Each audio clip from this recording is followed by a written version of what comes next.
Extraordinary period of rapid advance, right up almost to the Rhine and the border of Germany. And everyone thinks the war will be over by Christmas. Well, of course it isn't. Far from giving up, in total secrecy, Hitler planned a counterattack. This took the Allies completely by surprise. In the depths of one of the worst winters on record, Hitler amassed 200,000 men on the Belgian border, hidden in the thickly forested Ardennes area. On the 16th of December 1944, they launched their attack on 83,000 unsuspecting American troops.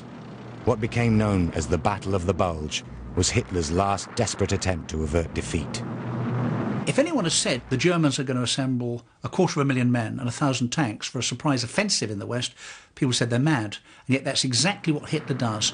In the winter snow, with cloud cover, so there's no air activity by the Allied side, he bursts something like 25 divisions on, I think, 5 unsuspecting American divisions and almost breaks through. And his aim is to try and get up to the ports, up towards Antwerp, and split the British and Americans.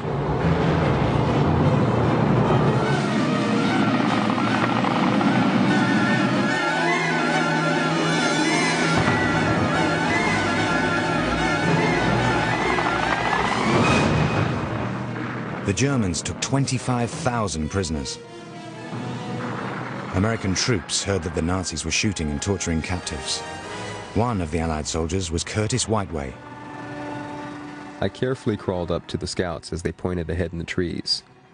One of our guys was hanging in the trees, spread eagle standing upright. He was twitching and his arms and legs were tied to nearby trees. He was totally nude and the Germans had taken some kind of torch. They burned his eyes out. He was still alive. One of the men behind me cried out, "Put him out of his misery." I realized that this was a warning to us.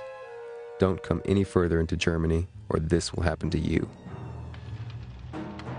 The Germans succeeded in driving a bulge straight through the Allies' front line.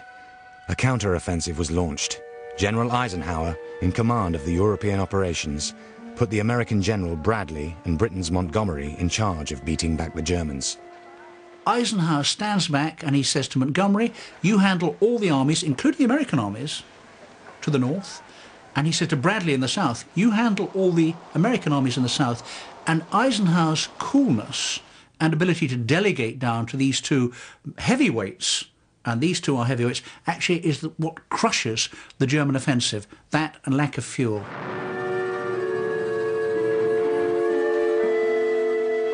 Casualties were high on both sides.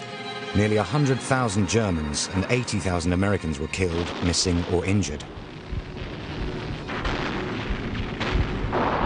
This was the most costly battle the Americans had fought in northwestern Europe.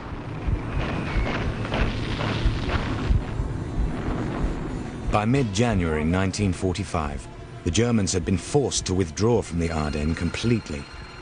The consequences of this battle stalled the Allies' advance into Germany and delayed the end of the war in Europe.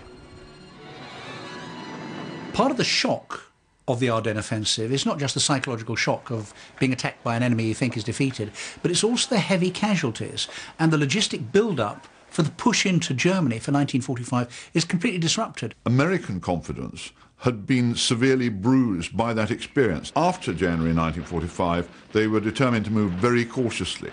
The Bulge offensive had slowed up the Western Allies while making it easier for the Russians to drive much faster and harder into Germany.